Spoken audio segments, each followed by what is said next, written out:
विश्वानि देव सवितर्दुर्तानि परासुव यद्भद्रं तन्नयासुव। सम्मानित सज्जनों और देवियों, मेरा परिचय आचार्य धन कुमार शास्त्री, जन्म भूमि निरपुड़ा, जिला बागपत, वर्तमान पता संगम सिनेमा के पीछे, गली number 1, Gudana road, Baraut. Phone number 9758861334।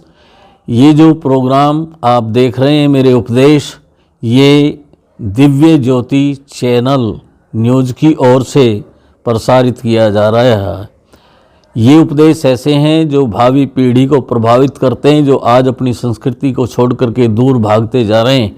इसलिए आप सबका नैतिक कर्तव्य बनता है कि आप इन उपदेशों को, इस चैनल को और इसको लाइक करें, जिससे दूसरों को भी इनका लाभ मिल सके। मैं आज आपके सामने जो उपदेश कर रहा हूँ, तो यहाँ नीतिकार ने एक बहुत सुंदर बात कही है। नीतिकार कहता है, अधिकार पदम प्राप्यम येन करोति उपकार है, अकार तस्य लुप्येत, ककार द्विताम वर्धेत। नीतिकार कहता है, जो आदमी पद और अधिकार को प्राप्त करके दुनिया में भलाई का काम नहीं करता, उनके अधिकार में से ए को हटा लिया जाता है और कै को द्विताम वर्धेत, ड्योढ़ा कर देते हैं। तो अधिकार में से ए को हटा करके जब कै को ड्योढ़ा करते हैं तो धिक्कार शब्द बन करके आता है। तो हमें धिक्कार से बचना चाहिए। अगर हम उपकार नहीं करते, भलाई नहीं करते, तो हमें गया से गया पशु पक्षी भी हमें धिक्कार सकता है।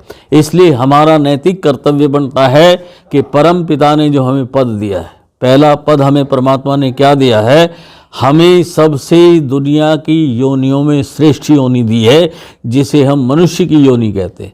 और शास्त्र कहते हैं कि ये मनुष्य की योनि दुर्लभ योनि है। अरबी का, फारसी का कवि कहता है कि ये जो योनि है ये अशरफ उल मखलूकात है, सबसे सर्वश्रेष्ठ योनि मनुष्य की है। इसलिए परमात्मा ने हमें पद दिया है।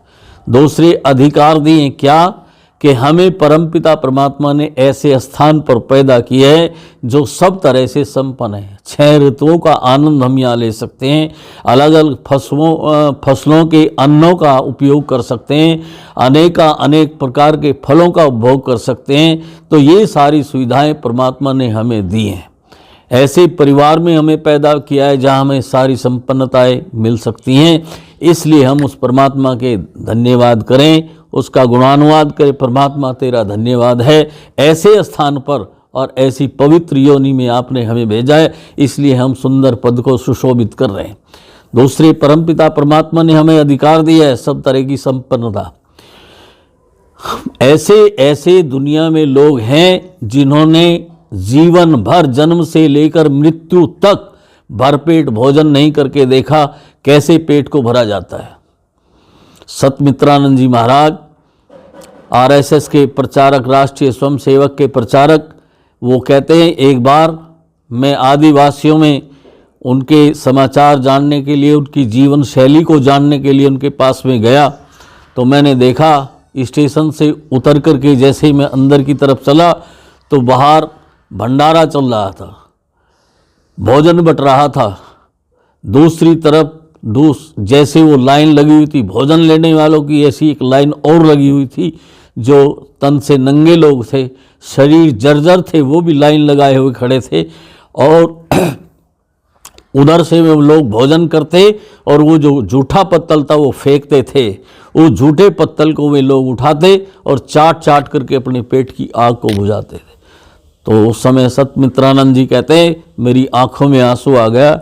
हे भगवान, एक तरफ तो हम हैं कि हमें खा करके पेट में अजीर्ण हो जाता है, खट्टी डकारें आती हैं और हमारा पेट फूल जाता है। एक तरफ तो हम पेट को भर के मरते हैं और दूसरी तरफ ये खाली पेट भूखे मरते हैं। ऐसी दशा इस भारतवर्ष की है। दूसरे वो कहते हैं कि हमारे पास में इतने कपड़ों के ढेर हैं, हम दिन में 50-50 जोड़ी कपड़े बदल सकते हैं। लेकिन ऐसे परिवार भी हैं जिनमें देवियों की लाज ढकने के लिए एक कपड़ा है। सतमित्रानंद जी महाराज कहते हैं, एक आदिवासी कबीले के मुखिया के पास में मैं मिलने के लिए पहुंचा। झोंपड़ी के बाहर मुखिया बैठे हुए थे, हाथ में डंडा था। जब मैंने उनसे नमस्ते करने के बाद कहा, मुखिया जी तुमसे मिलना चाहता हूँ, मैं तुम्हारे पास आना चाहता हूँ, उसने डंडा दिखा करके कहा, स्वामी इधर मत आना, नहीं डंडे से आपकी खबर ले जाएगी। खबर लेने का अर्थ तुम्हारी पिटाई की जाएगी, महाराज इधर मत आना। 2-3 बार कहा, स्वामी जी समझ गए, समझता होगा कि शायद ये भोजन मांगने के लिए आया या कपड़ा मांगने के लिए या पैसा मांगने के लिए आया, कुछ मेरे से मांगेंगे इसलिए मुझे डंडा दिखा रहे। स्वामी जी ने कहा, मुखिया जी मैं कुछ मांगने के लिए नहीं आया हूँ, मैं तो आपसे कुछ जानकारियाँ पारिवारिक जीवन चलाने के लिए कैसे चलाते हो उसको जानने के लिए आया हूँ। तब मुखिया ने कहा, स्वामी जी महाराज आप वहीं ठहर जाए, मैं वहीं पर आता हूँ।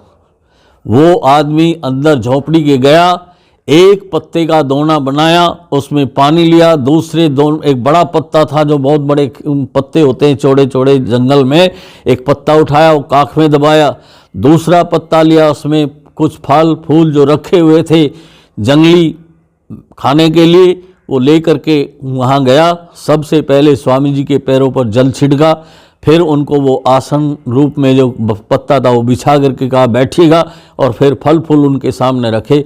तो स्वामी जी कहते हैं, जिन लोगों को मैं सभ्यताहीन मान रहा था कि ये लोग सभ्य नहीं हैं, ये वैसे ही उजट लोग हैं, उनके यहाँ राम और कृष्ण की संस्कृति आज भी जिंदा है।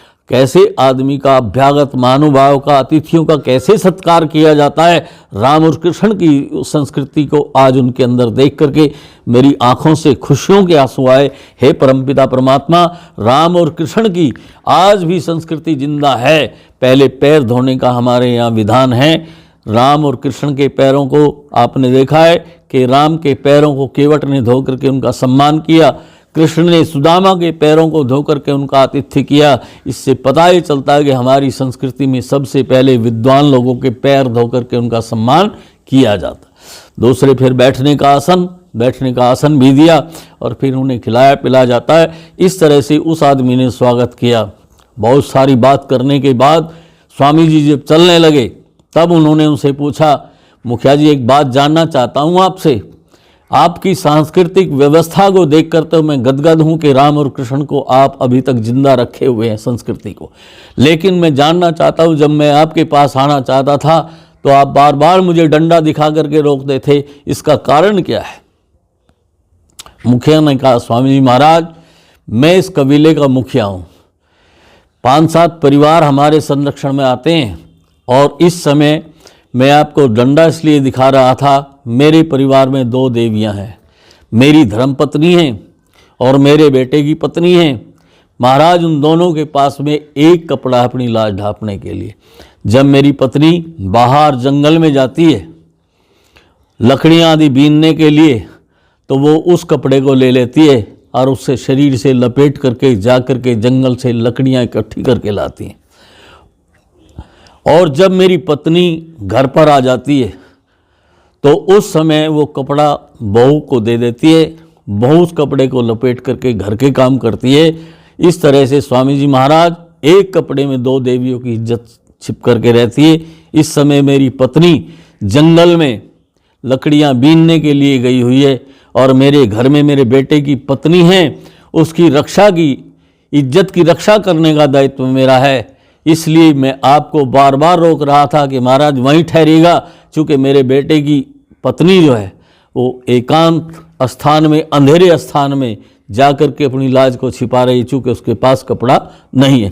स्वामी जी महाराज कहते, मेरे अंदर से दुख के आंसू निकल करके आए, और हे कहा परम पिता परमात्मन, ऐसे लोग भी इस धरती पर हैं जिन्होंने अपने परिवार की लाज को ढांपने के लिए, जिनके पास में एक ही कपड़ा है, ऐसी व्यवस्था में हम वे जी रहे हैं। एक तरफ हमारे पास में इतने कपड़े हैं कि हमें एक बार पहनने के बाद में दूसरा नंबर नहीं आता, एक तरफ वे लोग हैं जिनके पास में कपड़ा है नहीं। इसलिए हम परम पिता परमात्मा का धन्यवाद करें। तो ये 2 चीज़ें हमें मिली हैं, पद और अधिकार, तो हमें इनसे उपकार करना चाहिए। अगर नहीं करते तो गए से गया पशु पक्षी भी हमें धिक्कार सकता है। घटना है, आचार्य चाणक्य अपनी चाणक्य नीति में लिखते हैं, वो कहते हैं, एक बार एक नौजवान बहुत सुस्त, सुंदर और स्वस्थ, सब आभूषणों से, सब गहनों से युक्त, हाथ में मोटी मोटी अंगूठी, गले में मोटी मोटी सोने की जंजीर और स्वस्थ शरीर, सुंदर कपड़े पहने हुए जंगल में घूम रहा था। अचानक मौत ने उसे दबोच लिया। एक गीदड़ कई दिनों से भूखा था। जब उसने उस लाश को अपने सामने देखा, परमात्मा का धन्यवाद किया और कहा कि आज तो परमात्मा ने बहुत स्वादिष्ट